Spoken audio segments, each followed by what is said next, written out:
After much speculation, Mike McDaniel is out as the head coach of the Miami Dolphins. Was it the right call? We're talking about it here on Locked On Dolphins.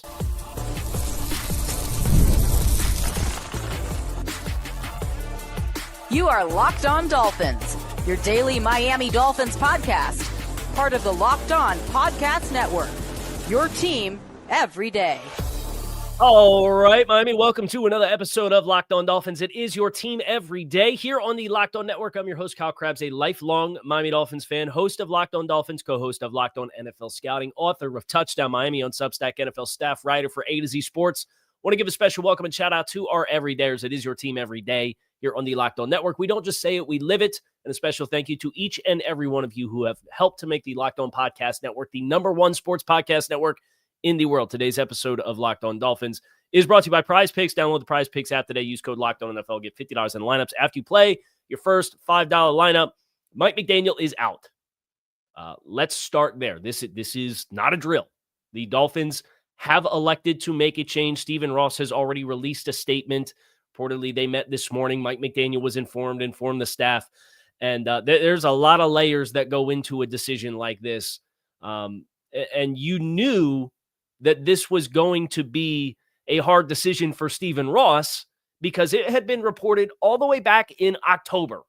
They want it to work. They want it to work. They want Mike McDaniel to have the chance to keep the team playing hard for him. They want to find excuses, really, to keep Mike McDaniel. I think this is the right decision. And I want to be respectful of Mike McDaniel, right? Like, Mike McDaniel came to Miami and gave his absolute best for 4 years. The product was not where it needed to be, and the product regressed in alarming ways. Do I think in an alternative reality, Mike McDaniel would be successful in Miami? Maybe. Do I think there are some consistent issues across all 4 years that make it alarming to think that the tide is going to change?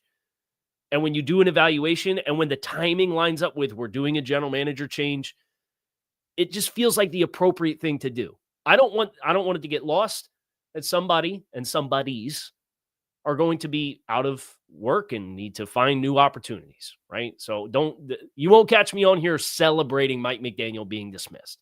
But I think it's the right decision. And as a fan of the team, I think this is a cause for optimism with what comes next for the Dolphins. Because since Stephen Ross has bought this franchise, there has not been a single example of a full organizational reset, right? When you consider Stephen Ross buys the team, 50% of the team in 2008, and then 2009 buys the other 98% of the franchise, right?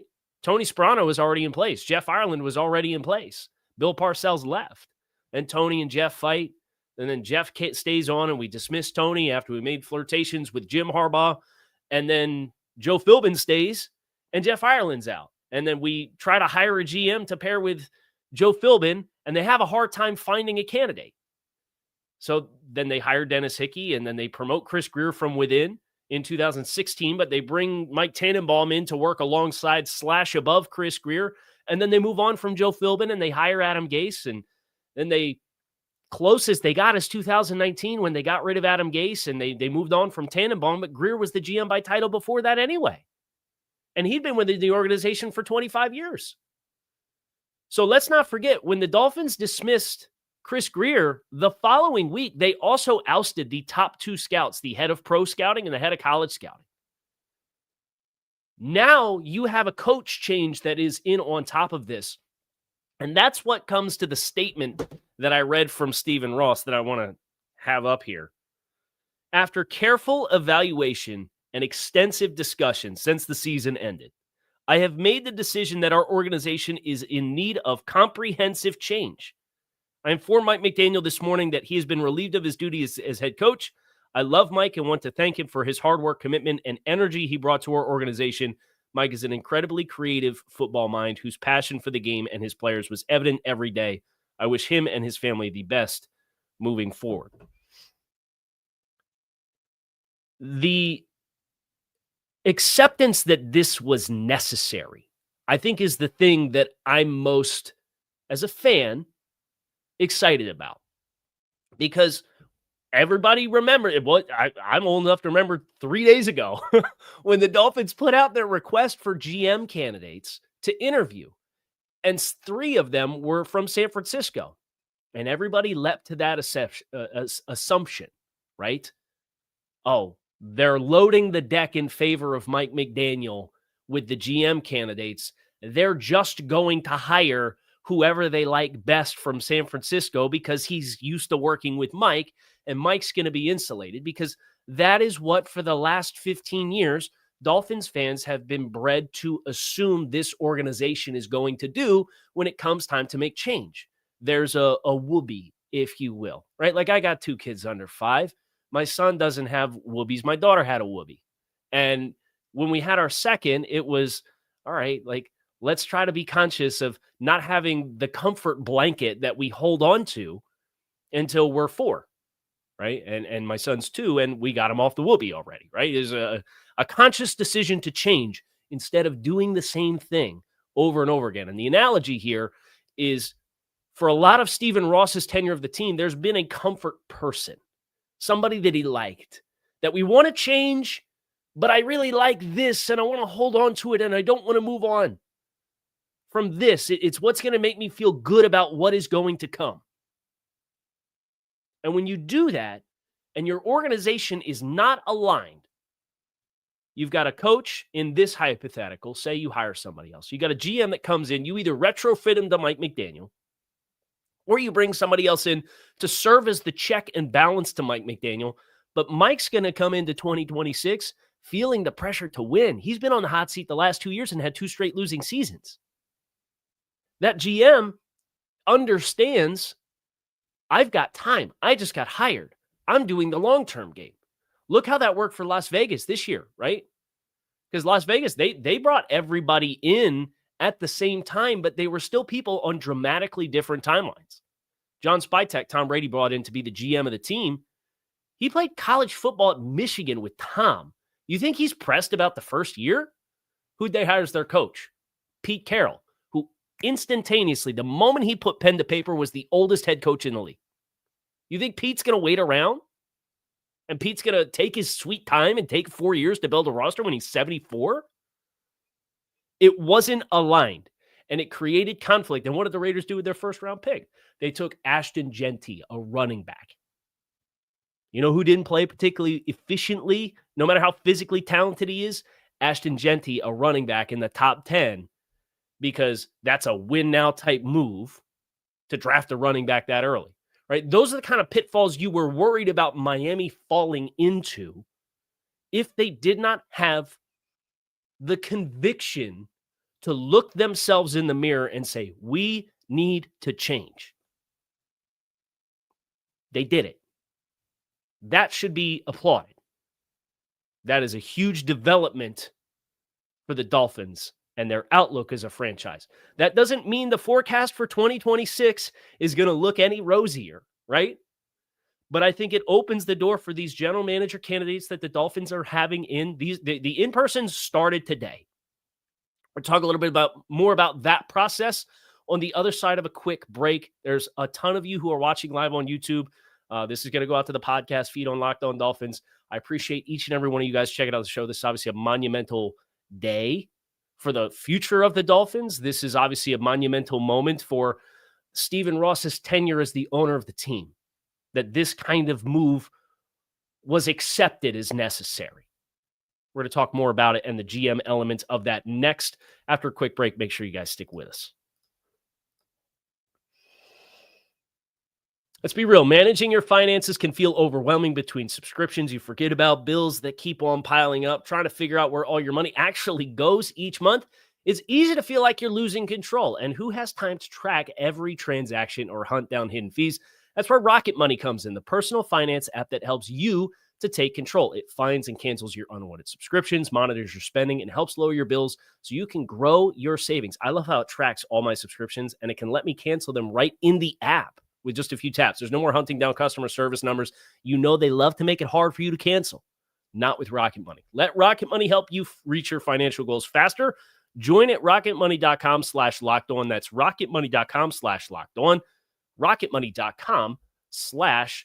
Locked On. It's also the wild card round, the NFL season. We're getting ready to play games here in the postseason in just a few days.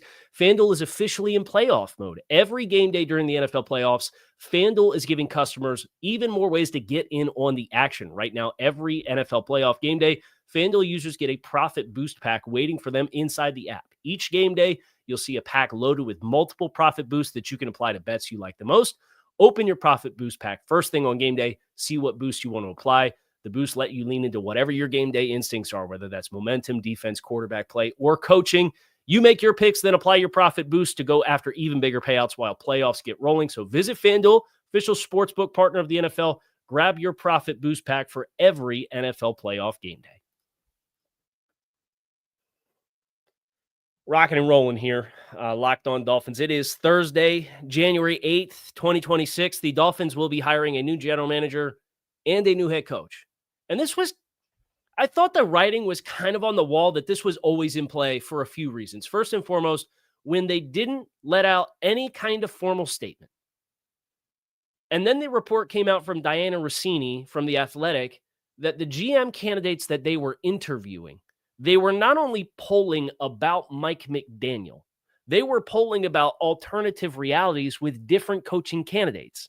And then John Harbaugh becomes available, right? That is obviously such a huge domino. It's already being reported that now that the Dolphins have moved on from Mike McDaniel, expect a pursuit there. Chad Alexander was with Harbaugh in Baltimore, and then he's with the assistant GM with the Chargers, and there's a huge connection there. And he gets added as a late add to the interview request list, 3 hours before the news dropped that Harbaugh was out.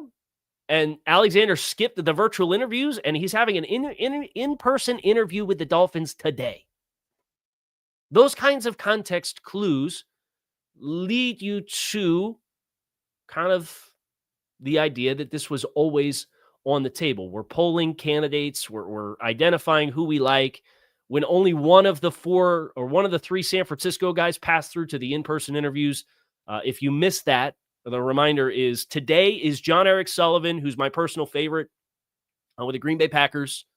And then also Chad Alexander, the assistant GM of the Chargers. Those are the two in-person interviews today. And then I believe tomorrow is the other two, which is Josh Williams, who's the director of football and scouting with San Francisco, and Champ Kelly, who's been the interim general manager with the Dolphins since Chris Greer was moved on from at the end of October. Those are the four finalists. I would venture to say, with Mike McDaniel being dismissed, the two today have to be considered the favorites. Because the two today, when you consider what the described outlook was for this job opportunity, they are looking for a team builder and a scout. They want to have the proper silos of the organization where the management of a team has become so diverse and so robust. They want to have specialization for cap management. They don't want the GM to manage the cap. They want the GM to focus on talent acquisition, talent identification, player personnel, all that stuff. And you collaborate with the financial side of things, and you collaborate with the coaching side of things.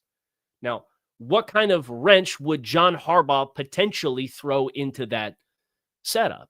I think that's what makes the pre-existing relationship with Chad Alexander so important for him as a candidate. Because now, if John Harbaugh wants the moon, you are in a position to give him the moon. And I did the show yesterday on Locked On Dolphins talking about how I think it's appropriate for the Dolphins to full court press John Harbaugh. Not everybody agreed with me, and that's okay. But at the same time, I don't think your criticism and feedback can be, well, the Dolphins aren't a good situation. Because Sean Payton going to Denver was not a good situation. But Sean Payton going to Denver, they had a different leading passer 6 consecutive seasons. They didn't have a single winning season over the 6 prior seasons before Sean Payton showed up. They had the Russell Wilson contract, and the Russell Wilson contract was just as bad as the Tua Tagovailoa contract when you adjust it for salary cap inflation. Sean Payton came out of retirement, and the Broncos had to trade draft capital to New Orleans to sign Sean Payton to be the head coach of the team. So, and the Dolphins have more draft capital to work with than what the Broncos did when the Broncos brought in Sean Payton. It's about control. It's about power. It's about structure. It's about security. And it's about an owner that will spend and then get out of your way. And that's been a concern for Stephen Ross throughout his tenure, especially the first half of his tenure. I think he's gotten much better at letting the football people do the football thing. He took the criticisms for himself as an owner from he's too impulsive to he's too patient, right? The critique was, oh, he doesn't quite know how the NFL world works. He's going to hop on a jet and fly and meet Jim Harbaugh in California while Tony Sparano's under contract. That's a bad look. And then the next time there was a hire to be made at general manager, and they were keeping Joe Philbin, it was not perceived to be a very good job. From that moment forward, Chris Grier almost got a decade. And he got criticized for giving Chris Grier a decade. Mike McDaniel got 4 years. People criticized him for giving Mike McDaniel a fourth year. They thought he should have been out last year. If you're at least willing to give your football people a chance, I think that's progress in the right direction as an owner to attract quality candidates. And Steve spends. Spare no expense. And I think what Steve's best advantage of, if he's going to full court press John Harbaugh to be the head coach of this football team, is the evidence of Sean Payton that it's not just about, hey, this roster situation is great for me to come in and rock and roll right away. It's about power and control. The relationship that Ross has with the Harbaugh family, in my opinion, puts him in a very good position to make John Harbaugh, if that is indeed the road that they want to go down, comfortable. More comfortable than perhaps the track record and resume would say in a vacuum for a big-name coach that doesn't have a relationship with their family with Stephen Ross. Because remember, Stephen Ross, big booster at Michigan. Jim Harbaugh was there. Jim Harbaugh leaves Michigan, and Stephen Ross doesn't go pursue because he don't want to be the coach or the person that hired Jim Harbaugh away from Michigan. Like, that's the kind of relationship he has with that family. So this is obviously on the table. But the reporting was that this decision was made separate from a coach candidate. And if that is indeed the process that Stephen Ross comes to arrive at the decision, I think it makes it even better. Because you look at any piece of content, anybody in the Dolphins media, whether they're a journalist, a YouTuber, a podcaster, a blogger, like whatever, the assumption has been none of this matters until Mike McDaniel's out, and Steve likes Mike McDaniel. They're not going to move on from Mike McDaniel, right? Kind of like felt it was moot. 2026 is going to be an uncomfortable roster situation. There's a lot of young players.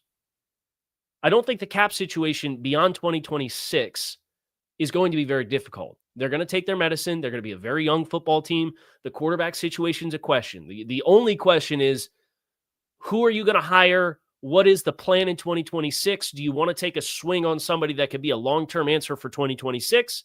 Do you want to take a swing on a short-term bridge and better the situation and then go for 2027? This is not advocate for tank, right? Like, Dolphins tried to tank last time. It didn't work out too well. More often than not, when teams actively try to tank, the juice is not worth the squeeze. Look at the New York Jets, right? Like, the Jets chose to sell off all their best players at the trade deadline, and the team was so bad that the fan base is convinced they have to fire Aaron Glenn because the team is exceptionally bad. Yeah, you know why the team's exceptionally bad? Because you traded all the players away, right? The starting wide receivers were brought in the end of October and early November. It was October 29th and November 4th were the starting receivers for the last 2 months of the season. That's when they showed up there. They had a UDFA playing quarterback and no talent left. They got 5 draft picks the next year. It's great. I'm not saying that's the path for the Dolphins, but you do kind of need to have a plan on that position as you move from Tua Tagovailoa. That's the other thing I want to get into here on this emergency podcast episode of Locked On Dolphins. There are hundreds of you tuning in. The chat's buzzing. If you're listening after the fact, make sure you check out YouTube some point. We do go live on YouTube from time to time for big news. We have all our shows on YouTube. Wherever you like to consume your media, we try to meet you there. Appreciate all of you checking in here on the show. Kyle Krabs, Locked On Dolphins. Some thoughts on kind of how this group got tied together. And I think that only further necessitated the kind of change that we're seeing here this week for the Dolphins. That's next. Make sure you guys stick with us. Guys, draft pick positions are set for the first 18 teams in the NFL draft order, and a lot of teams, including the Dolphins, are looking for a franchise quarterback. If you've ever wished to become a pro QB, getting drafted first overall by the Dolphins, you can with the mobile game that's just for you called Ultimate QB Football Legend. In this game, you step into the cleats of a number one draft pick quarterback, and it's your job to lead your team to greatness, help turn a failing franchise into a dynasty. This is the number one career game mode for mobile app stores, and it introduces the most realistic environment for a full career experience. You sign contracts, train, upgrade yourself, build chemistry with your teammates, put input to your GM on roster moves, play the actual games in 2D, and rise through the ranks to become a pro football legend. You'll deal with the ups and downs of a quarterback career, from rookie nerves to playoff drama. Every choice shapes your journey. Ultimate QB is totally free to play, has no ads, works 100% offline. It's perfect for when you want to sneak in a quick game or two on the go. Head to ultimate-qb.com. That's ultimate-qb.com, or search Ultimate QB in the App Store. We got something special for you guys too. Use promo code LOCKEDON in all caps in the game store to get a free boost at the start of your career. Ultimate QB Football Legend QB1. It's your legacy. The legacy of this chapter of the Dolphins will be looked at with bittersweet memories for me, because 22 and 23 were really fun football teams. They were talented football teams. The circumstances at the end of the year, I think, unfortunately, cut those seasons short of what they could have been. And then 24 happens, and I will stand on business when I say the 24 team was the least likable iteration of the Dolphins that I can remember in a really long time. Perhaps my entire adult life. No, I'm not as old as those who were blessed to live through the Dan Marino Glorious. I was born in 89, and I certainly wasn't blessed to live through the heyday of the Dolphins in the 70s. But I would imagine all of those teams were likable football teams as compared to the 24 team with the culture issues and all the veterans from different places and show me the money and the hold-ins with Jalen Ramsey and Tyreek getting a new contract and Tyreek at the end of the season and all the missed meetings or late to meetings and the team culture and all of it. Very unenjoyable football team to cover in 2024. I did think in 2025 he took a step forward, but when Mike McDaniel goes to Stephen Ross and advocates, and we know this because Tua said this when he had his press conference when he signed the contract. When Mike McDaniel goes to Stephen Ross and advocates for the deal to get done, it, to a certain degree, binds you to that situation. And the last 2 years from Tua playing out the way that they did, where unfortunately there was another head injury in 2024 and a completely avoidable situation to try to run somebody over down in the low red zone. And then in 2025, with what was just a physical regression with his play, with how quickly and poorly that aged and the ramifications of moving off, I think that only further necessitates, like, having survivors out of that group is a tough sell for me. You know, if you're going to sign Tua to a 4-year contract extension and he's going to get, 1 year into it, and you're going to have to pay the second year of full guarantees before you get out of the back 2 years of the deal, but you're on the hook for 2026, and you got to figure out what that looks like, and you bench him for a 7th-round rookie, and you as the coach have had 2 losing seasons in that stretch, and you went to the owner and you helped go to bat to get this deal done. It's tough to navigate, tough to separate yourself from. And I think that's embodied further with this decision to risk throwing away a bright scheme mind. And I think the Dolphins, for all of the flowers that I think Mike deserve for some of the creative ideas in the first 2 seasons of the offensive scheme, and what I think was a really great run scheme. I do think the Dolphins' run scheme this year was one of the best run schemes in the league. From a design perspective, a creativity perspective, a misdirection perspective, some of the basics continue to elude you, right? Like the short yardage stuff was good for half a season, and then completely fell off the rails. Like from weeks 10 through 17, the Dolphins converted 15% of their 3rd and 2s and less. That is appalling. It's appalling. And the low red zone and the short yardage stuff, it's been a thing for 4 years. And those are the kinds of things. And the ability for your offense to travel, right? We got sound bites and set points and landmarks and our motion landmarks, and our offense is all tied to how our cadence works and the motion being properly coordinated. When you hit the road and you go to good environments, or you hit adversity and the crowd's loud or whatever else, and all the procedural stuff starts to pile up. Did I think it was better in 2025 than it was in the past years? Yes, I do. Did I think it was good? No, not necessarily. And I certainly think, with Quinn Ewers at the end of the season, I think they did water a lot of that down because they had a rookie quarterback who'd had not been in the system for 4 years. But I reflect back on 2 offseason statements, and it really summed to me why I had made peace with this being the proper idea, separate of a full reset, probably midway through the season. In 2024, Dolphins players talked about going into that season. Our goal this year, we want to push the limits of what the offense is capable of. You remember what 24 looked like offensively. Perimeter screens, couldn't run the ball. And it's so funny to look back at 2022, Mike McDaniel's first year.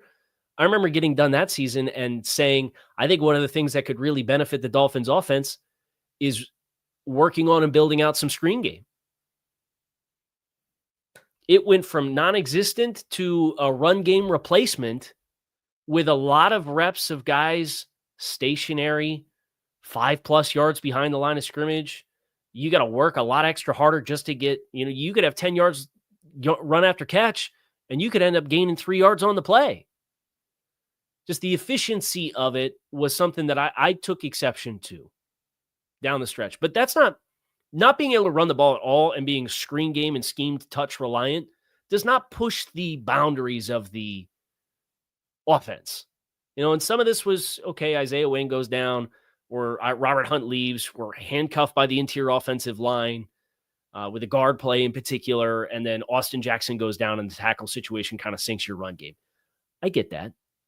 I understand that. But that was part of the bet that was placed going into that offseason. And then I think it became very apparent very quickly, hey, we got to keep the training wheels on the offense because we're not functional up front. So what lesson do they learn in 24 going into 2025? Well, we need better guard play. So they invest in James Daniels. Unfortunately, that didn't come to fruition because he only played 3 snaps for you this year. They trade up for Jonas Savaiinaia, who I'm not going to write off. I know everybody's down, but there have been plenty of players who have struggled throughout portions of their rookie seasons or all of their rookie seasons who have been productive NFL players and starting offensive linemen. A lot of times offensive linemen, that developmental curve once you hit the NFL is longer than everybody else's. Some of those, you might not see them reach their potential till year 3 or year 4. But then in 2025, after we're going to push the boundaries of the offense just to run a very scheme, touch, screen-heavy, quick game offense in 24 when your objective was to push the boundaries of what it was capable of and be the most limited version of the offense that you had. In 2025, it was Tua's working on his mastery of the offense.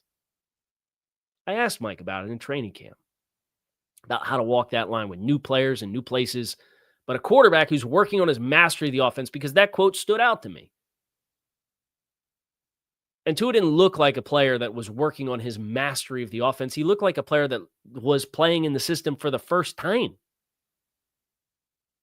And as those things start to unfold, regardless of how much of it is or is not Mike McDaniel's fault, because I'm sure there are things that were outside of Mike McDaniel's control, like injuries, like whatever happened with Tua this year. All of that adds up that when you do what Stephen Ross referred to as the comprehensive review of what needed to happen or what needed to change for the Dolphins. Wholesale changes, I think, was the proper play. I think the Dolphins got it right. And their next challenge will be picking the right people that are organizationally aligned. Because you can listen to any one of these GM candidates, John Eric Sullivan, Chad Alexander, Josh Williams, Champ Kelly when he was with the Raiders as the interim GM. You can listen to interviews that any of them have done. And they all ask, recipe for success. Organizational alignment from the top down. And at the end of the day, keeping a coach and hiring a new general manager was not going to happen unless you were going to hire somebody that was just by affiliation with the coach in place. And I think there's a lot of scar tissue that would have made that a very difficult sell with what the forecast looks like for the Dolphins team in 2026. It's going to be a foundational year. And does anybody get survive that? What's your product going to look like? Not good. What's the fan enthusiasm going to be? Not good. And this is a business at the end of the day.